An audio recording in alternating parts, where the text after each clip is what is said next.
বিসমিল্লাহির রহমানির রহিম। সম্মানিত মুসলমান ধর্মপ্রাণ ভাই ও বোনেরা, আসসালামু আলাইকুম। আল্লাহ পাকের দরবারে লাখো কোটি শুকরিয়া। আজ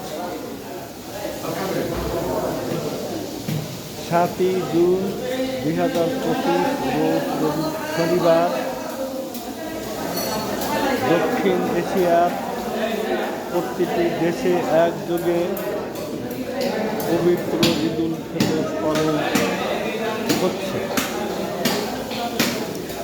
ধর্মপ্রাণ মুসলমানেরা অত্যন্ত আগ্রহভরে আল্লাহর নামে পশু জবাই করার উদ্দেশ্যে কোরবানির পশু কিনেছে, ঈদের নামাজ পড়েছে, ঈদের নামাজ আদায় করেছে এবং যার তৌফিক অনুযায়ী কোরবানির কাজ সম্পন্ন করেছে।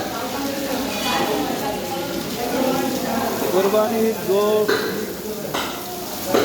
3 ভাগে ভাগ করতে হয়, এটা আমরা সবাই জানি। তারপরও এ ব্যাপারে কোনো প্রকার গরিমসি করা ঠিক হবে না। গরিবের অংশটা সুন্দরভাবে বন্টন করে দিতে হবে। আত্মীয় স্বজনের অংশটা, আত্মীয় স্বজন যদি গরিব হয় কাছে থাকে দিবেন, নচেত আত্মীয় স্বজনের অংশটা নিজেরা ভোগ করবেন, এখানে কোনো আপত্তি নেই। আত্মীয় স্বজনকে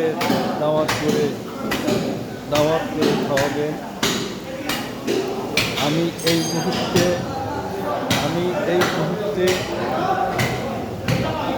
উপস্থিত আছি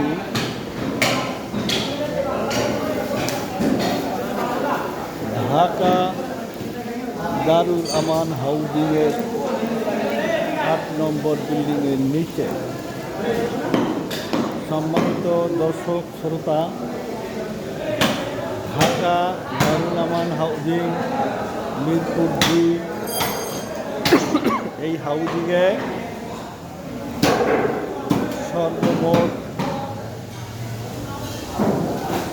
26টি ভবন রয়েছে। প্রতিটি ভবন 6 কাঠা জায়গার উপরে 2 ইউনিট বিশিষ্ট, 1620 স্কোয়ার ফিট এবং 1820 স্কোয়ার ফিটের একটা ফ্ল্যাট। প্রতিটি ফ্লোরে 2টি করে ইউনিট,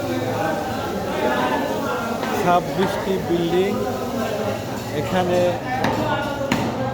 400 পরিবার বসবাস করে, প্রায় 1003 লোক বসবাস করে। সম্মানিত দর্শক শ্রোতা, আপনারা নিশ্চয়ই শুনে খুশি হবেন যে এবছর অত্যন্ত আনন্দের সাথে স্বাচ্ছন্দ্যে মানুষ কোরবানির পশু কিনেছে, গরু ছাগল কিনেছে। আমার এই হাউজিংয়ে একটা শিশু পার্ক আছে, নির্মাণাধীন। এই শিশু পার্কের মাঠে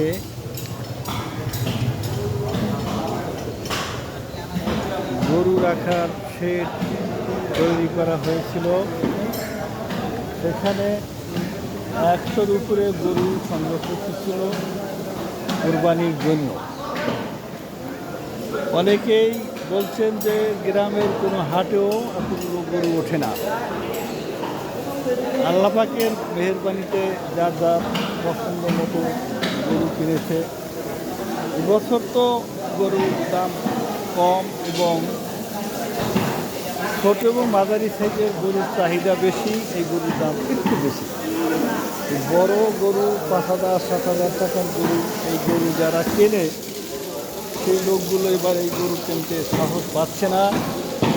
এগুলো দুর্নীতিবাজ, দুষ্কৃতিকারী সরকারি কর্মকর্তা এবং দুর্নীতিবাজ রাজনীতিবিদরা এই বড় বড় গরু কেনে, তারা এবার সেই গরু কিনতে পারছে না। আমাদের মতো সাধারণ শ্রেণীর লোকেরা যে গরু কেনে সেই গরুগুলো 1,20,000 টাকা থেকে 2,20,000 টাকার মধ্যে, 2.5 লক্ষ টাকার মধ্যে, এমন গরুই সাধারণত আমাদের মতো নিম্ন মধ্যবিত্ত লোকেরা কিনে কোরবানি দিয়ে থাকে। আল্লাহ পাকের দরবারে যার যে তৌফিক আছে, সে তার তৌফিক অনুযায়ী সম্পূর্ণ আত্মনিয়োগ করে কোরবানি দিয়েছে। আমাদের এখানে 100 উপরে গরু আছে। আমার এই বিল্ডিংয়ে, আমি 8 নম্বর বিল্ডিংয়ে, এখানে সর্বমোট 10টি গরু কোরবানি প্রস্তুতি করা হচ্ছে মাংস কোরবানি দিয়ে। 100 উপরে গরু। তবে এখানে বলে রাখি, আল্লাহ পাকের শুকরিয়া, এখানে এমন গরু নেই যেই গরুতে ভিডিও করতেছি। হ্যাঁ, আপনিও সুন্দর করে বসছেন। ভালোই লাগে। স্বাস্থ্য ভালো আছে। তো এখানে 2.5 মনের নিচে কোনো গরু নেই। প্রতিটি গড়ে প্রতিটি 2.5 মন গোশ হবে এমন গরু নিচে ছোট কোনো গরু নেই। উপরে 10 মন গোছ হবে, 10-12 মন গোছ হবে এমন গরুও বেশ কয়েকটা আছে। মোটামুটি 2.5 মন, 3 মন, 4 মন, এটাই বেশি। 2.5 মন, 3 মন, 4 মনের সংখ্যাই বেশি। তবে 10-12 মন গোছ হবে এমন গরু 100-র মধ্যে অন্তত 7-8টা আছে। আল্লাহ পাকের দরবারে শুকরিয়া এবং সকলকে ধন্যবাদ। অত্যন্ত সুন্দরভাবে কোরবানি গোশ প্রসেসিং চলছে। তো সবাই ভালো থাকেন, সকলকে শুভেচ্ছা। এবং কতগুলো ছাগল আছে সেই সংখ্যাটা আর নির্ণয় করা যায় না। ছাগলগুলো তো এক জায়গায় রাখা হয় না, যার গ্যারেজে রাখা হয়েছে। ছাগলগুলো গুনে শেষ করা যায় না। তারপরও মনে হয় 50টি ছাগলের কম হবে না। এবং এর প্রতিটি ছাগল 10 কেজির নিচে গোশ হবে না একটাও। 10 কেজি থেকে আধা মণ এরকম খাসি, 10 কেজি গোশ থেকে আধা মণ গোশ হবে এরকম খাসি। অনুমান করা হোক যে 50টা খাসি হবে। সকলকে সালাম ও শুভেচ্ছা জানিয়ে শেষ করছি। আসসালামু আলাইকুম।